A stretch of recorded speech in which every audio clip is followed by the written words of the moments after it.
1,000 years ago, the Soul Society defeated a formidable enemy that had threatened the varied balance of reality. But now, this ancient threat has reemerged, this time with an unforgiving thirst for vengeance. While the Soul Society has grown complacent in the peace of the past millennium, their adversaries have spent 10 centuries preparing for their inevitable return. The 1,000-Year Blood War arc continues the long-standing feud between the Quincy and the Shinigami.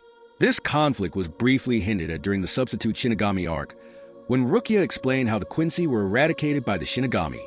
In this final arc of Bleach, we are introduced to the leader of the Quincy, Yhwach, the very man thought to have been defeated 1,000 years ago.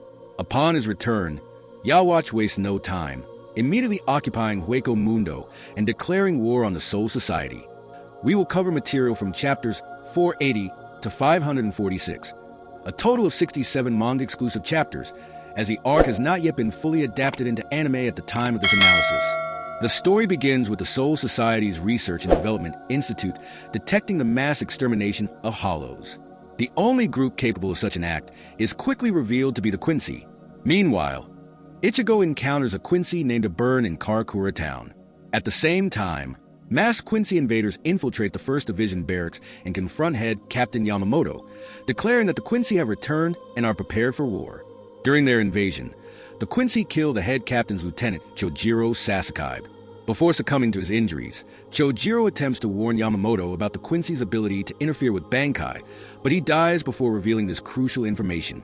At Chojiro's cremation, we learn about his unwavering loyalty to Yamamoto, as he had vowed to stand by the head captain until his dying breath. This ruthless act of killing the lieutenant stirs Yamamoto's wrath. Mayuri Kuratsuchi reminds Yamamoto that this calamity is partly his fault for failing to kill Yhwach 1,000 years ago. It is revealed that Yhwach, the leader and founder of the Quincy, had spent the past millennium recovering and building an army in the shadows.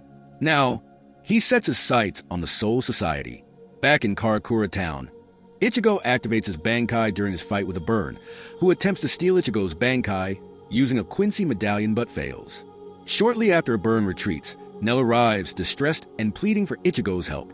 Through her, Ichigo learns about the dire situation in Hueco Mundo, where Arrancar are being massacred by the Quincy.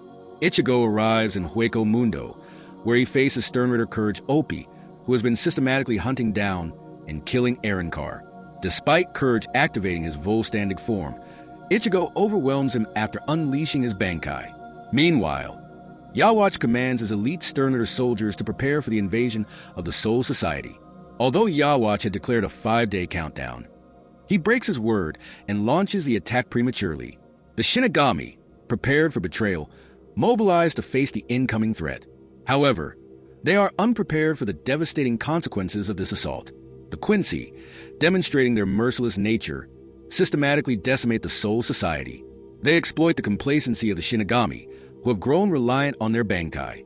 The Quincy's strategy is unveiled, as they use a technique to steal the Shinigami's Bankai, leaving them vulnerable. One of the most notable encounters is the battle between Byakuya Kachiki and Sternritter Esnot. Byakuya, known for his composed demeanor, is unnerved by Esnot's ability to instill fear, showcasing the devastating impact of losing a captain's Bankai and having it turned against them. This first half of the 1,000-Year Blood War arc sets the stage for an epic conflict, with revelations about the origin of Ichigo's powers, the introduction of the Zero Division, and a deeper dive into the past of the Quincy and the Shinigami.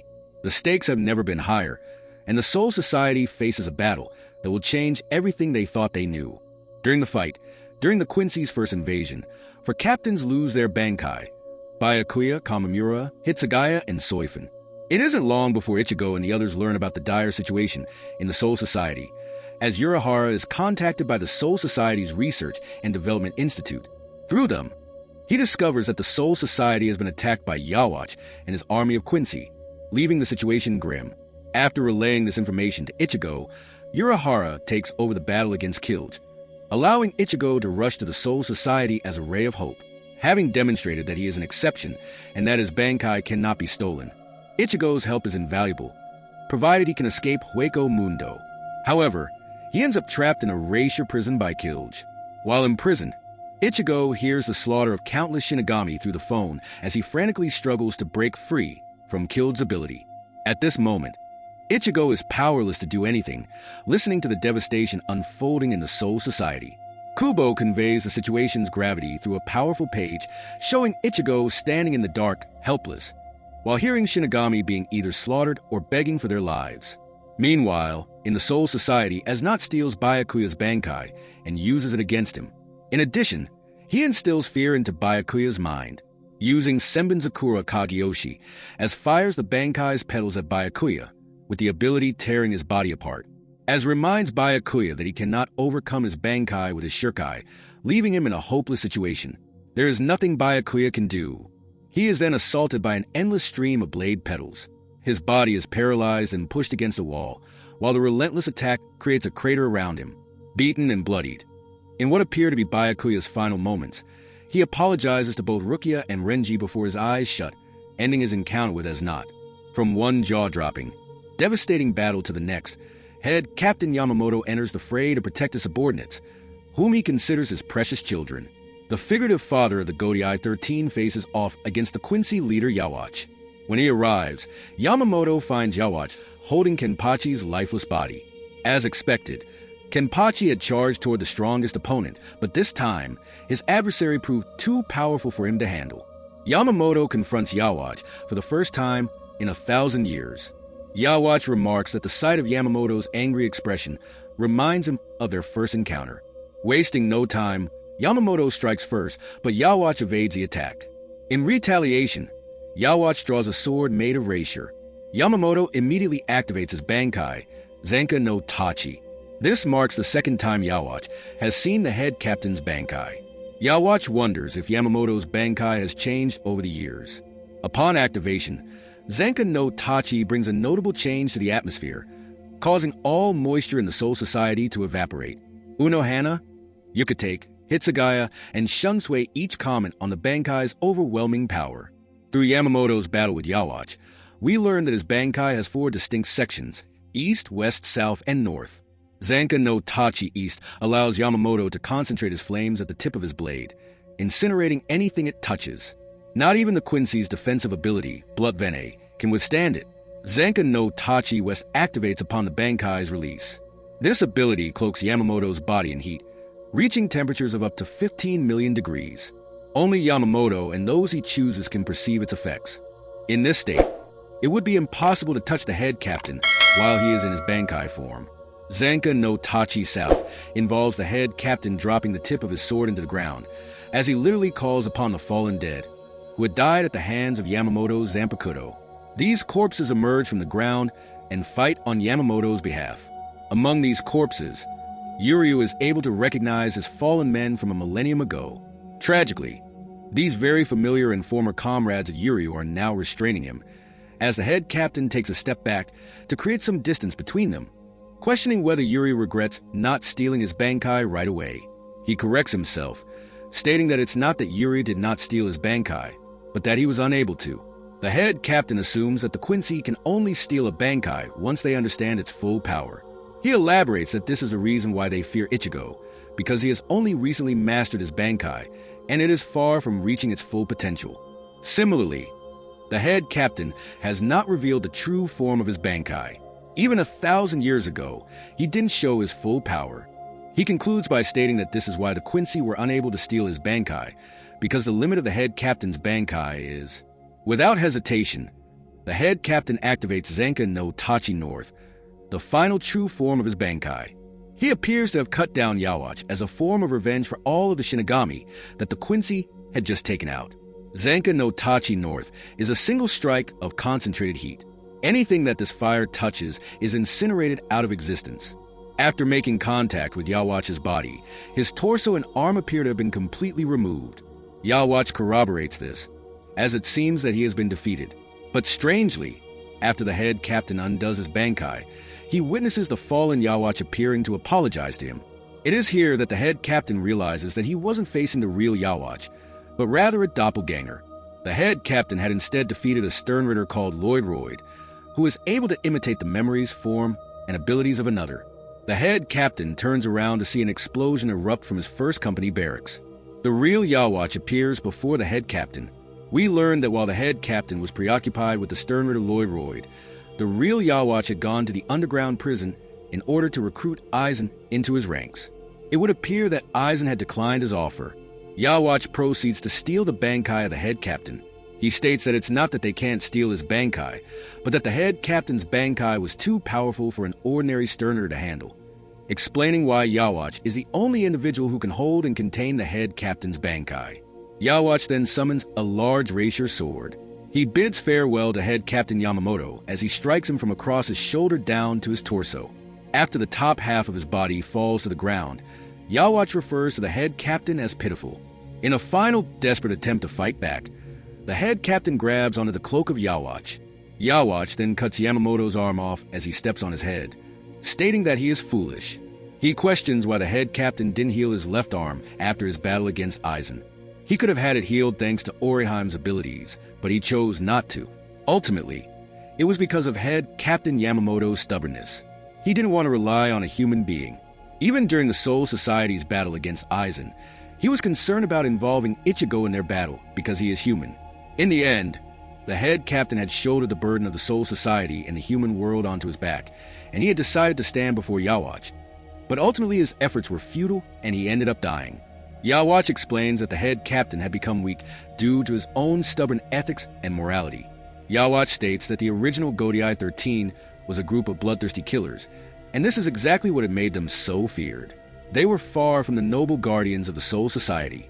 Back then, they were individuals who would strike fear into anyone who crossed their path. Yhwach's point here is that the current Godai 13 is a far cry from that of a millennium ago. The victors of that battle all those years ago had become comfortable, and in their comfort, they had softened and grown weaker. This is the reason why the Quincy were so successful in their ambush of the Soul Society. They had remembered the lessons taught to them by that original Godai 13 and had embodied that ruthlessness. The Quincy here are the group of bloodthirsty killers, and ultimately they had given the head captain a taste of his own medicine, even if it was overdue by 10 centuries. As far as Yhwach is concerned, the true Godai 13 died 1,000 years ago. This current iteration of the Godai 13 is nothing more than a poor imitation of its predecessors. Yhwach then orders the remaining Sternritters to destroy what's left of the Soul Society. In a brutal, merciless, one-sided attack, they end up killing what's left of the remaining Shinigami, reducing a large portion of the Seriatii to nothing but rubble. When Ichigo finally arrives in the Soul Society, he meets Byakuya. The bloodied captain tells Ichigo that he fears he won't make it much longer, as he humbly and selfishly asks Ichigo to protect the Soul Society on their behalf. He then confronts the leader of the Quincy, questioning whether he is responsible for what has happened to the Soul Society. When Ichigo attempts to attack Yhwach, he is easily overpowered. When Yhwach stabs Ichigo's neck, a strange pattern appears, as it seems that Ichigo was somehow able to utilize the advanced Quincy defensive technique, Blood Bene. Yhwach then brings up the topic of Ichigo's mother, commenting on how Ichigo doesn't know the truth about her. This has been a running theme for the last 2 arcs. Firstly, when Aizan had commented on Ichigo's nature, he was interrupted by Isshin and unable to complete his sentence when he had told Ichigo he was a human. It was evident at that point that Isshin has a lot to explain to Ichigo, but Ichigo respected his father's silence and understood that he would hear his father out when the time was right. It also adds to the comments that Jinjo had made about Ichigo's family when he had told Ichigo that there is a lot that he doesn't know about them. All of the mystery surrounding the origin of Ichigo's powers and the truth about the death of his mother begins to be unraveled now during this arc, when Yhwach comments on how Ichigo wasn't able to be confined within Kilgare's jail, as it is an ability that was devised to kill enemies and cannot capture a Quincy. Yhwach alludes to the fact that Ichigo has Quincy blood within him. Yhwach's right-hand man, Hashwolf, ends up breaking Ichigo's Zanpakuto and thus breaking his Bankai. When the two of them leave, they bid farewell to Ichigo. Yhwach states that he will be back for him and that Ichigo should heal his wounds. He refers to Ichigo as his son, who was born in the dark. Chapter 514 alludes to the fact that Ichigo's mother is a Quincy, and that Ichigo has part Quincy nature within him, thus explaining why Yhwach referred to Ichigo as his son, as he is the father of all Quincies. After the Quincies leave, the Soul Society is left to deal with the aftermath. As Rukia and Runji are taken into the intensive care unit, Byakuya and Kenpachi have unfortunately fallen into a coma. There is a possibility that they may never awaken from it. And last but not least, the death of the head captain, their leader, as well as the death of countless Shinigami, leaves the Godai 13 in one of the most utterly devastating situations they've ever seen. They were not only defeated here, they were utterly humiliated, and they had to pay an irreversible price for their defeat. They had just lost a captain commander, a figure that everybody within the Seriidii had looked up to. Without any guidance, what on earth would the Shinigami do now? With the overwhelming threat of the Quincy at their doorstep, with the possibility of them returning to the Soul Society to finish what they had started, the Godai 13 is ultimately assisted by the long-awaited arrival of the Zero Division, or the Royal Guard, as they are also referred to. This special organization does not interfere with the affairs of the Godai 13. Their purpose is not to defend the Soul Society, and it is for this reason that we didn't see them during the battle against Aizan. Their main priority is to fulfill every order of the Soul King. The authority of the Royal Guard exceeds any authority within the Soul Society. The Royal Guard intervenes because this matter now affects them. If the Quincy wipe out the Soul Society, then you can be certain that they will be heading for the Royal Palace next. So it is for this reason that the Zero Division descends upon the Soul Society, offering a ray of hope during an utterly bleak and desperate time. I had mentioned that during the 1,000-year Blood War arc, the theme of truth plays a pivotal role. Whether it's the truth about the death of Ichigo's mother, the truth about the origin of Ichigo's powers, the truth about Old Man Zangetsu and Hollow Ichigo, or the truth about the Quincy's and their sealed king. A king who took 900 years to regain his heartbeat, 90 years to regain his reasoning, and a further 9 years during which he would absorb the power of the impure Quincy's in order to regain his own. These verses were chanted by the Quincy's as their final beacon of hope for the return of their king. Yhwach, after returning, reveals that there is a final verse to this emperor's song. He states that after 9 days of returning, the king would conquer the world. Yhwach ultimately desires to merge all of the realms of reality into one, so that he can rule over them. So now that we know more about the motives of Yhwach and the circumstances surrounding his return, particularly the verse from his emperor's song, which refers to 9 years in which he would regain his power, as he would absorb the power from the impure Quincy's, we learn through the Everything But the Rain flashback arc that Ichigo's mother was an impure Quincy, despite being born pure-blooded. This is because she was an unintentional victim of Aizan's hollowification experiments, as she had been bitten by a hollow that was created by Aizan called White. This hollow had, of course, become a part of her, and it was slowly consuming her. That is until Urahara intervened and explained to Isshin that if he relinquished his powers and chained himself to Masaki, he could subdue the Hollow White and prevent Masaki's hollowification. Through the Everything But the Rain flashback arc, which takes place during the first half of the 1,000-year Blood War arc, we learn about how Ichigo's parents met. We also learn about how Isshin was the former captain of the 10th Division, but he had no choice but to become an ordinary human. After relinquishing his powers to help Masaki, Urahara assisted Isshin in setting up a new life in the world of the living, teaching him medicine to practice as a doctor. Isshin married Masaki and they had their first child. Ichigo inherited the Hollow White from his mother and Shinigami powers from his father, leading to the creation of his true Zanpakuto spirit, Hollow Ichigo. It's also revealed that Ichigo is a quarter Quincy, and the person representing these Quincy powers in his inner world was Old Man Zangetsu. Ichigo uncovers the truth behind his character. Unable to submit in a Suchi, Otsunomiya sends him back to the living world, where he learns that Yhwach absorbed the powers of the impure Quincy, causing Masaki to lose her abilities and die at the hands of the Grand Fisher. Yhwach is indirectly responsible for her death. Upon returning to Otsu's domain, Ichigo learns that Old Man Zangetsu is an imposter, a manifestation of his Quincy powers, resembling a younger Yhwach from 1,000 years ago. This manifestation's true desire was to protect Ichigo by suppressing his Shinigami powers, even willing to kill him to prevent him from becoming a Shinigami. Ichigo questions the manifestation about its true motives, learning that it is neither his enemy nor friend, and that the only lie it told him was its name. This confirms that Zangetsu is his inner hollow. Over time, the younger Yhwach came to accept Ichigo's decision to be a Shinigami, intervening in battles like the one against Kenpachi. In the end, the Quincy manifestation steps aside, releasing all restrictions on Ichigo's powers, allowing him to wield his true Zanpakuto. Ichigo grows in maturity, trusting both his inner hollow and Quincy powers. This trust manifests in the two blades he now wields, one for his Quincy powers and the other combining his hollow and Shinigami powers. Ichigo no longer seeks help from old man Zangetsu or rejects his inner hollow, fully accepting his true self. Through the everything but the rain flashback and training with Otsunamaya, Ichigo becomes ready to face Yhwach. Meanwhile, other members of the Godai 13 prepare for the Quincy's return. Hitsugaya trains with Ranjaku to master his abilities without relying on Bankai, while Rukia, Rinji, and Byakuya recover with the Zero Division and train to strengthen their powers. Kenpachi, for the first time, trains with Retsu Unohana, the first Kenpachi, during their battle. Unohana removes Kenpachi's subconscious limitations, which stem from his desire to prolong battles.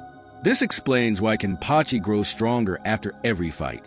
Ultimately, Kenpachi kills Unohana, returning more powerful than ever to face the Quincy's. Seijin Kamimura also takes drastic measures to prepare. He confronts his great-grandfather, asking to learn the secrets of their clan, but the elder, ashamed of Kamimura's decision to side with the Shinigami, refuses and challenges him to a fight. With Shunsui the new head captain of the Godai 13, he takes up the leadership role, without even having time to mourn the loss of head captain Yamamoto. And it isn't long before a curtain is cast across the Soul Society, and the entire Sarid is replaced by the Quincy city of the Wandering Reich, and thus bringing an end to the first half of one of the most devastating story arcs in the entirety of Bleach, the 1,000-Year Blood War arc. The second half of the 1,000-Year Blood War arc takes place between chapters 547 to 686 of the manga. Spanning over a total of 140 chapters, it brings us to the end of the Bleach story. So let's begin by discussing the return of the Quincy as they begin their second invasion of the Source Society. After the Sarid is unexpectedly replaced by the Wandenrake City, the Shinigami are left speechless. This, however, does not waver their resolve, as Hitsugaya and Ranjaku kick off the battle against the Quincy with their encounter with the Sternritter Base B. Meanwhile, Siphon faces off against BG9. The two captains we know are not the best equipped to be battling the elite soldiers of the Quincy, as they have had their Bankai stolen. Hitsugaya effectively strikes Basby with the help of Ranjaku, and Siphon is able to activate a perfect form of her Shunko to attack BG9. Askin states that Yhwach had for her so that the Shig would train in order to compensate for losing their Bankai as the standard, his counterattack, and critically wound Cyan and Aya. When it is about to be defeated by Kdu or a horror of Yur, that he has discovered a method to restore the Bankai for the Shig that had them stolen. He makes the Shig swallow a pill that momentarily, This results in the Bankai becoming poisonous to the Quincy. Siphon and Hitsugaya are among the Shinigami who have their Bankai restored. Siphon is thus able to defeat BG9, while Hitsugaya and Cases can't do with ice once he has regained his Bankai. Bambietta is then confronted by Kamimura, who appears to be wearing a new armor as a result of meeting with the elder of his clan. When it seems like the Shinigami have the upper hand, Yhwach states that he anticipated that the Shinigami would have somehow regained their Bankai, so he remotely activates the Quincy Hori forms of several Sternritters. It is then that Ichigo contacts Urahara as he learns about the return of the Quincy. He reveals that he has completed his training and is departing from the sourcings. Kubo excellently has a tense back and forth between the Quincy and the Shinigami here, as the threat and stakes constantly keep on elevating, pulling us more and more into the story, making it difficult for us to take our eyes off of the action. Meanwhile, Bambietta uses her ability to explode, which has been improved now that her Hori form is activated. In order to the Stone Rider is then overwhelmed by Kamimura, who reveals that he has learned the humanization ability of his clan, and now that he has activated his Bankai in this form, it is made up entirely of Ryatsu, so it is unaffected by Bambietta's attack. He has effectively become immortal, as he attacks her and states that like head Captain Yamamoto, he doesn't need a reason to risk his life during this battle.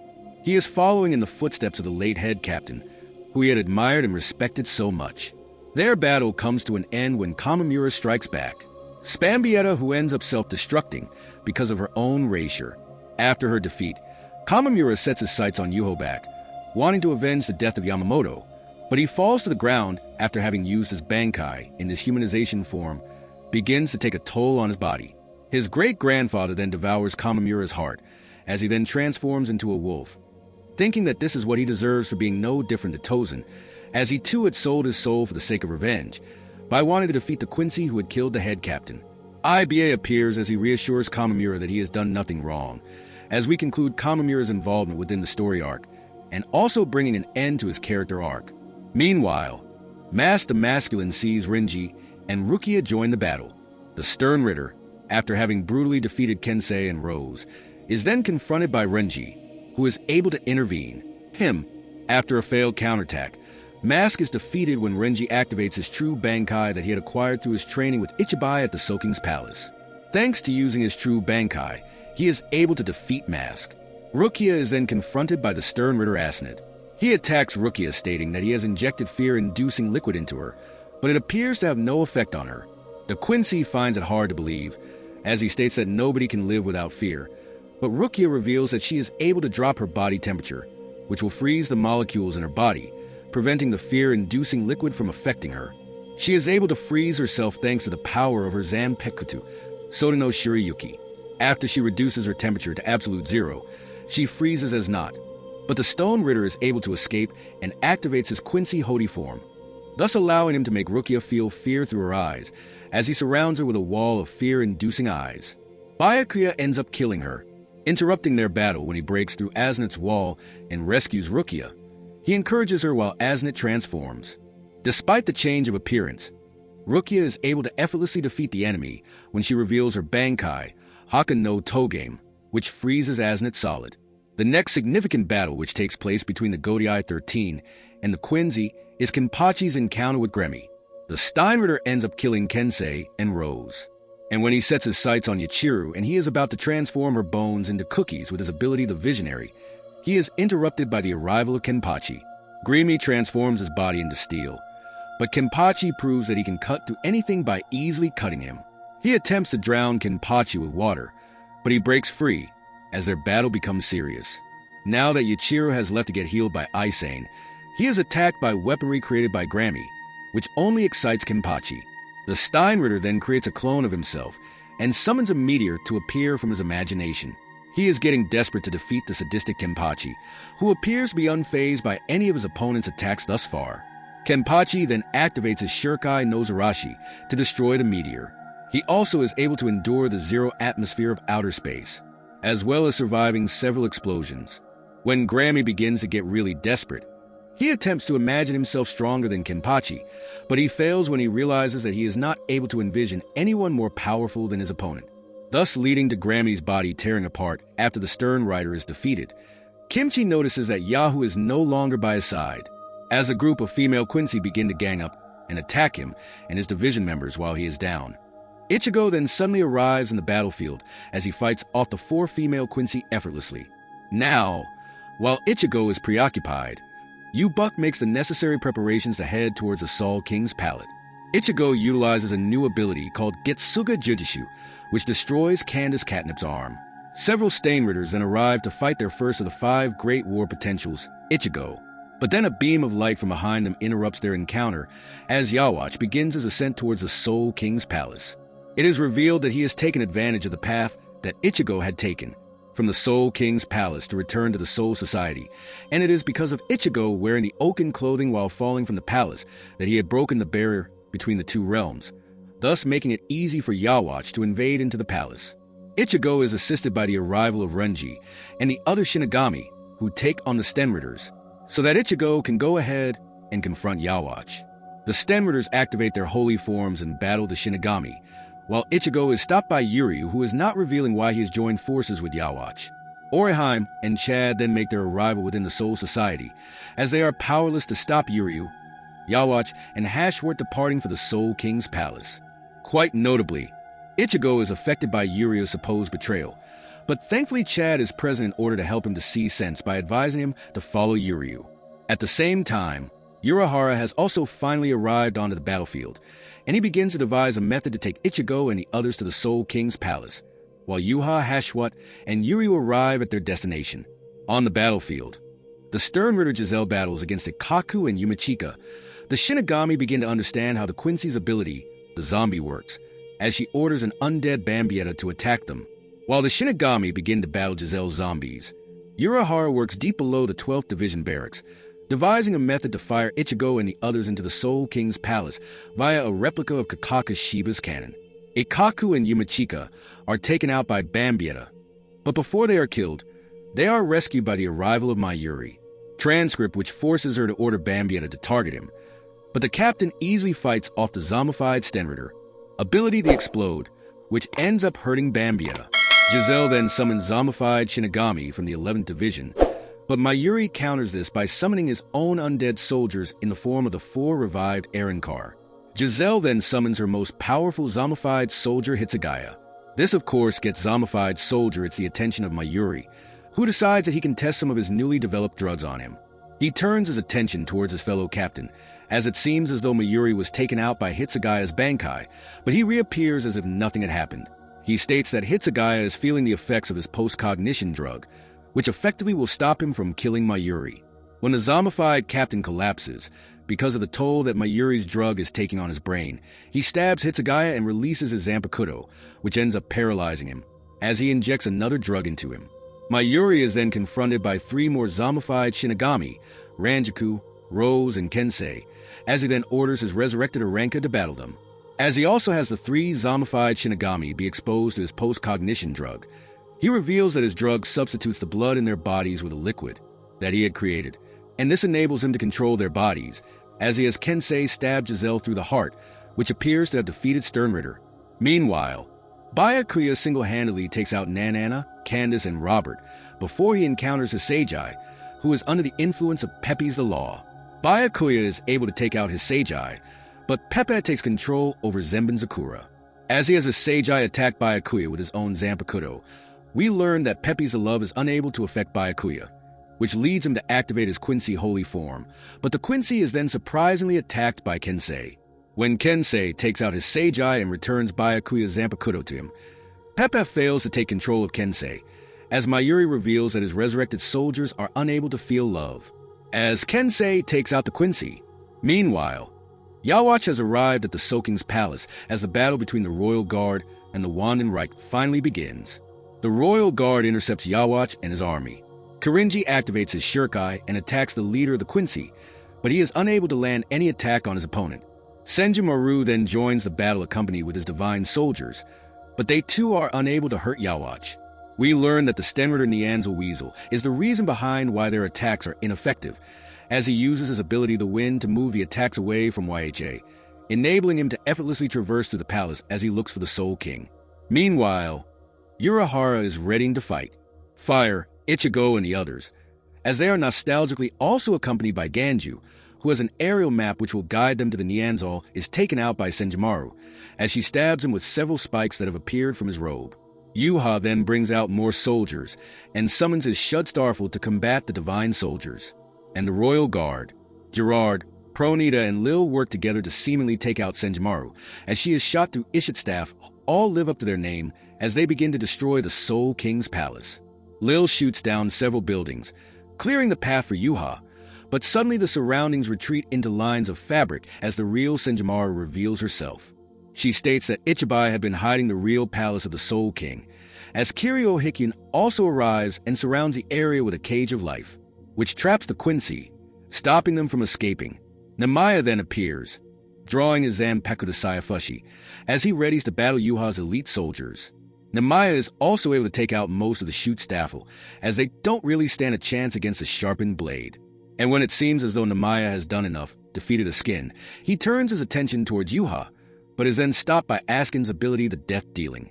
Askin states that he has turned Namaya's blood into poison, which leads to him cutting his own throat in order to let some of the blood leave his body. The Sternritter tells him that in order for him not to be killed by his own blood, he will have to lose a lethal amount of it. Either way, it seems as though he will die either from blood loss or Askin's ability.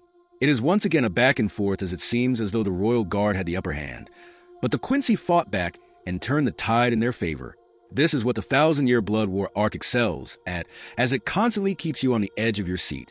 Namaya is thankfully able to counter Askin by having Kirinji replace his blood with his ability Blood Pond Hell. He is then able to take out Askin and challenge Yhwach himself. At this moment, Yhwach reveals what he really thinks of his underlings when he activates Ashwin for the second time, as a bright light emanates from his hand. Down below, within the Soul Society, several beams of light cover several of the Sternritters, as their lives and powers are drained from them, as Yhwach uses it to revive his Hut Staffel, who were taken out by Namaya earlier. Lil Barrow uses his power, the X-Axis, to fatally hurt Namaya. Perneda also breaks Kiryo's cage of life, as the time has now come for the leader of the Zero Division, Ichibai, to join the battle. Ichibai resolves to kill Yhwach, as he is able to counter the Shinigami's name-curse power. Meanwhile, Urahara continues his preparations, as we see Weishart and Yoruichi's younger brother delivering it. While elsewhere, Shunsui meets with Yukatake, who has awakened his Kamakaki, revealing that he is going to speak with the Central 46, as the new head captain has decided on a desperate measure, which is to go to Mukun in order to ask for Aizan's help in the battle against Back at the Soul King's palace. Ichibai exchanges blows with Yhwach and is able to have his full power by removing half of his name. But this doesn't last for too long, as Yhwach restores his power and protects himself from Ichibai's attacks by erecting a barrier. Ichibai seems to have destroyed Yhwach's Bloodwine Anaben barrier, as he grabs Yhwach, causing the barrier to hurt him instead of himself. He then releases his Shirkaya Kamanji, as he then erases the names of Yhwach and his sword. With the ink of his Zanpakuto, he then assigns Yhwach with the name and power of an ordinary black ant, as Ichibai then sends him hurtling through the ground towards the Soul Society. But Yhwach then activates as the Almighty, which completely stops the effects of Ichibai's powers, resulting in him being blown into pieces, which to the dismay of a lot of fans, Soul King brings an end to the highly anticipated battle between Yhwach and Ichigo. The Zero Division definitely put up a good fight against the Quincy, but it was so short-lived, and it felt like so much more could have been done with these incredibly hyped characters, who in the end were tossed aside like fodder by Yhwach and his Schutzstaffel. By the time that Ichigo and the others finally arrived to confront Yhwach, he has already reached the Soul King and impaled him. In the Soul Society, Urahara updates the captains and lieutenants that have gathered at the lab, as he informs them that they will be invading the Soul King's palace. Urahara intends to create a gateway to the royal palace, created using their erasure. Meanwhile, Ichigo, seeing that the Soul King has been impaled, attempts to pull Yhwach's sword out of him. But through manipulating the Quincy blood that flows through Ichigo, Yhwach controls him to cut the Soul King clean in half. He explains to Ichigo that the Soul Society had created the Soul King in order to balance the souls between the world of the living and the Soul Society. Now that the Soul King is dead, all of reality will now begin to collapse. But not long after this, Yukatake completes his ritual called Kamakaki and states that it will enable him to replace the Soul King and to stabilize the worlds. He states that he possesses the right hand of the Soul King, Mimahagi. He releases it as Yukatake sacrifices himself to Mimahagi in a desperate attempt to restore the Soul King. Mimahagi ends up surrounding the Soul King as the tremors across reality stop. Meanwhile, Shunsui enlists Aizan to fight on their side. While Mimahagi is at work, Ichigo clashes with Yhwach, and they ultimately fail to stop Yhwach as Ichigo and the others fall off of the palace thanks to Yu destroying the platform that they were standing on. Meanwhile, Yhwach ends up absorbing Mimihagi, thus putting a stop to TB Cam. The S. Bobby, Lil Toto, and Giselle offer to help the Sig to reach the Soul King's palace after feeling betrayed by Yhwach, as they realize that they are nothing more than disposable commodities to him. Yhwach proceeds to completely absorb the remainder of the Soul King, thus allowing him to gain all of his powers. Ichigo and the others are then assisted by the arrival of Grinjo and Nilio, as well as the sudden appearance of the Foolbringers Ruruka and Yukio, who arrive via a modified Valley of Screams, which they will be using to travel back to where Yhwach and the Quincy are. The leader of the Quincy proves just how powerful he has now become by destroying most of the Soul King's palace and replacing it with the Wandan Reich City. He also creates a large fortress called Warweld at the center of the city. The Godii 13 arrive as they realize that they cannot use Shuinpa since the Quincy are in control of the erasure here. Grimjow targets a skin while Baspi confronts Hashward, who he is aware is in possession of the Almighty, while Yuha is resting. We learn about a brief history between these two characters during their fight. Despite putting up a decent fight, Baspi is overwhelmed and fatally wounded by his former friend. The Sternritter Predator battles against Mayuri, who manages to expose the Quincy's nerves, as it removes the cloak revealing that it is in fact the left hand of the Soul King. After growing to a large size, it attacks Mary by extending its nerves throughout its surroundings. Mary is able to avoid touching the Senrata's nerves on the ground thanks to the shoes that he is wearing, that grants the captain the Quincy ability Hiranyaku, which gives him high-speed movement, through riding across the floor of erasure that is created below his feet. When Perneda uses the compulsory, it invades the right arm of Mayuri, but this proves to be ineffective as the captain was able to modify his body so that it cannot be controlled by the Sternritter. When Perneda begins to create clones of itself, Mayuri activates a modified version of his Bankai, which appears to have 70,000 skin layers that end up devouring Pernada. The Sternritter is able to detonate within Kanjiki Ashisuji Jizo as it blows up into pieces. Mayuri is then exposed to Pernada's the compulsory, leading to Nemu having to rescue him. By working together with his lieutenant, Mayuri was able to inject a nerve-freezing agent into Pernada and its clones. But the agent is ineffective after Pernada was able to copy the skin layers of Mayuri's Bankai. After having killed it, Nemu, then having no choice but to activate her raw power, ends up destroying Pernada and its clones. However, the Sternritter survives and tears Nemu to pieces. This action uncharacteristically sinks Mayuri into despair, but he regains his composure after he sees a hallucination of Xylopodo. He is able to finally kill Pernada with the involuntary cell division acceleratory found within Nemu's bodily remains. He then goes on to heal himself and Kenpachi, who was also hurt during the battle against Pronida. Mayuri then releases Hitsugaya and Ranjaku from their healing capsules, who appear to no longer be zombified, and they are ready to join the battle. Meanwhile, the new head Captain Shunsui realizes that Lil Barrow is trying to take out the Shinigami by sniping them one by one.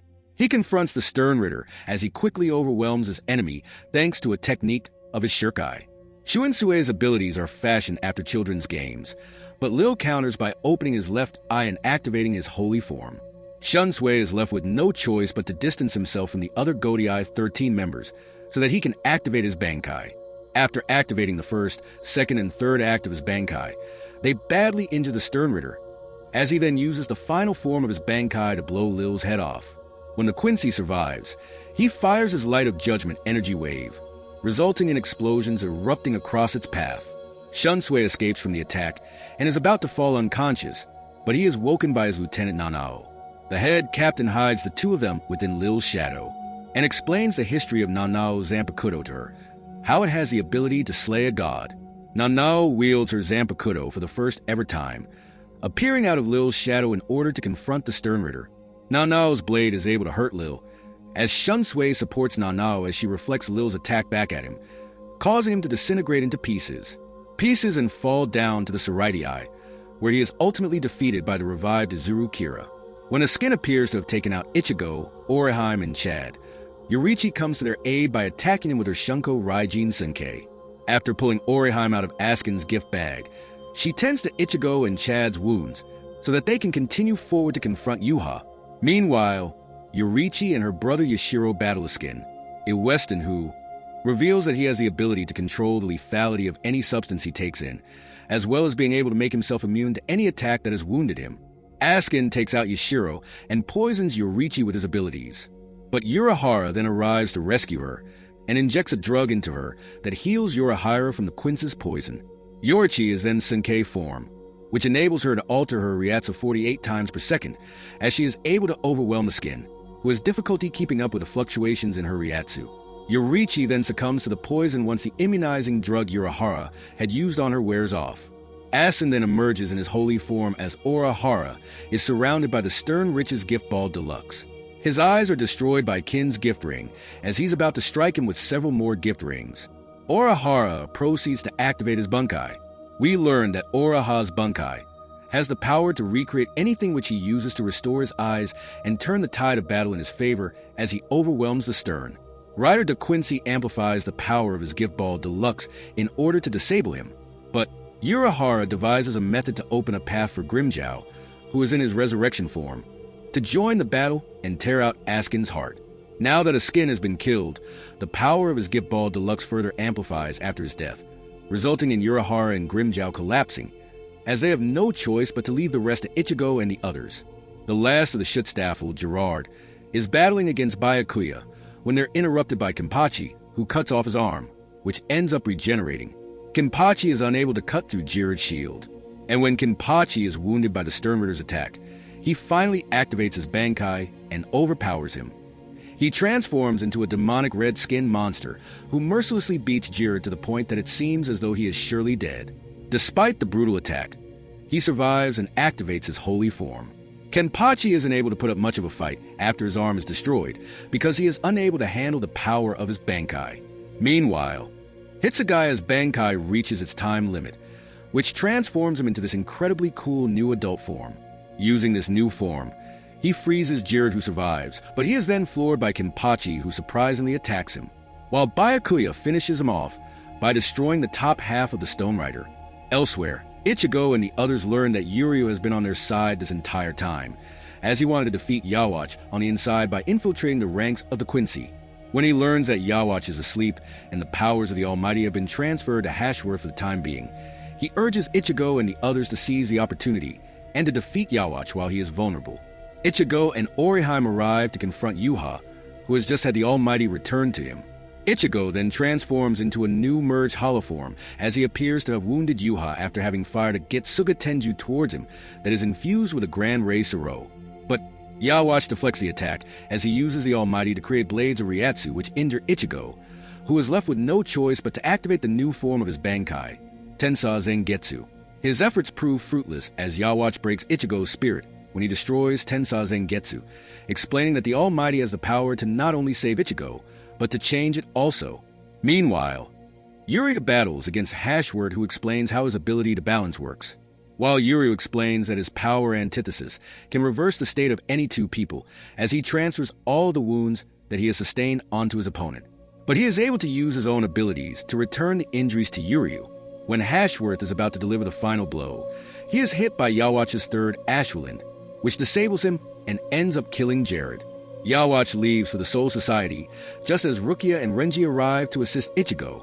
Hashworth takes all of Yuryu's injuries and tells him to help his friends, as he becomes aware that Yhwach is no longer acting for the best interest for the future of the Quincy race. All hope seems to be lost for Ichigo as he realizes the overwhelming power of his opponent, and there appears to be no way to restore his shattered Tensa Zengetsu. That is until the Foolbringer Tsukishima appears and impales Ichigo with his Book of the End ability. He ends up creating a pass where Tensa Zengetsu was not broken, and this enables Orihime to restore his blade, thus giving him hope to confront Yhwach for one final time. Meanwhile, Ryukin and Isshin, who had arrived within the Quincy city earlier, hand to Yuryu the still silver arrow, which was made from the heart of his mother. If this arrowhead pierces the heart of the caster of Ashland, it will momentarily disable that individual's power. When Yhwach arrives within the Soul Society, he is greeted by Aizan, who welcomes him to his Soul Society. Ichigo and Renji are hot on his heels.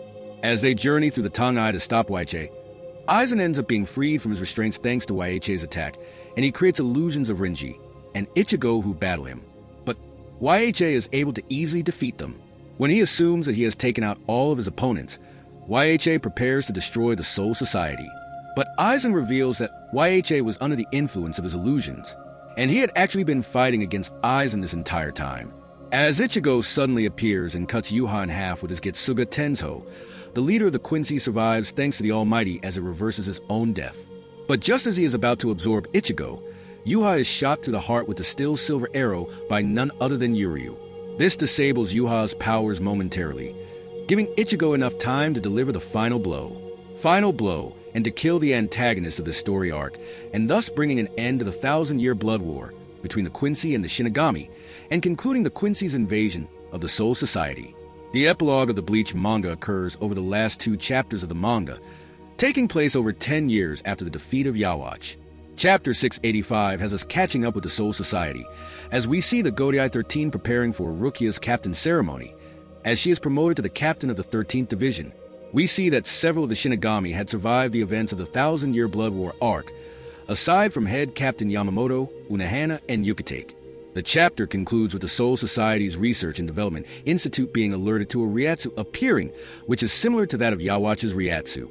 The following Chapter 686 concludes the Bleach story, as several captains investigate the Reiatsu resembling Yhwach box, which has appeared within the Soul Society. Meanwhile, Rukia and Renji have been given permission to enjoy some time off as they go to the human world to visit Ichigo and the others at Kurosaki Clinic. They are planning on watching Chad's upcoming boxing match together. We learn that Yuryu is not present with them as he is watching the fight during his break at work, and we learn that he has followed in his father's footsteps and become a doctor. The strange Reiatsu intensifies, but Ichigo and Orihime's son, Kazui Kurosaki, touches the Reiatsu and disperses it when it appears within his room. Aizan and Ryukin comment upon Yhwach's motives, as he states that the Quincy's leader was trying to rid death from reality, as he had wanted to eliminate the fear that was associated with death. Aizan states that this fear is necessary as it gives courage to humans who can continue moving forward with their lives in the face of this fear. We have hope for the future of the Bleach story as we see that Ichigo's son Kazui is confronted by Renji and Rukia's daughter Ichika as they reveal themselves to be Shinigami. Now, the way that Bleach's final arc concluded was pretty abrupt and sudden. At the time in 2016, when we had learned that the manga was concluding with only a handful of chapters left, I was convinced that it was not enough time to give the final arc a satisfactory conclusion. Ichigo's final battle with Yhwach felt rushed, leading to a lot of people thinking that the way that Yhwach was defeated was contrived and abrupt, especially when he was built up to be a godly villain with a broken ability. A lot of the final battles with the Shuttstaffel were not long enough, like Urahara versus Askin, Jirid versus Kenpachi, Byakuya and Hitsugaya, or Shuinsue's battle with Lil Barrow, and how Nuna's Zanpakuto was suspiciously too convenient, as it wasn't explained prior to this very moment, and how it just so happened to be the perfect Zanpakuto to defeat Lil. In addition to this, most of the highly anticipated final battle between Yuryu and Hashworth had occurred off-screen, leaving a lot to be desired. And by the end of the arc, we don't know the whereabouts of several characters, like Urahara, Yoruichi, Grimmjow, or the Zero Division, and we don't even get to know if they survive within the epilogue of the manga. This was pretty disappointing for a final arc that was building up to such a grand finale. But we were robbed of this great conclusion at the nth hour. Kubo had wrapped up his story very quickly, but he still ended the series with the epilogue that he had planned right at the very start of the story. It's just that the conclusion of the 1,000-Year Blood arc was not satisfactory. So this was my entire breakdown and explanation of the Bleach manga. If you have made it to this point of the video, then you really are the biggest Bleach fan. Thank you for your time.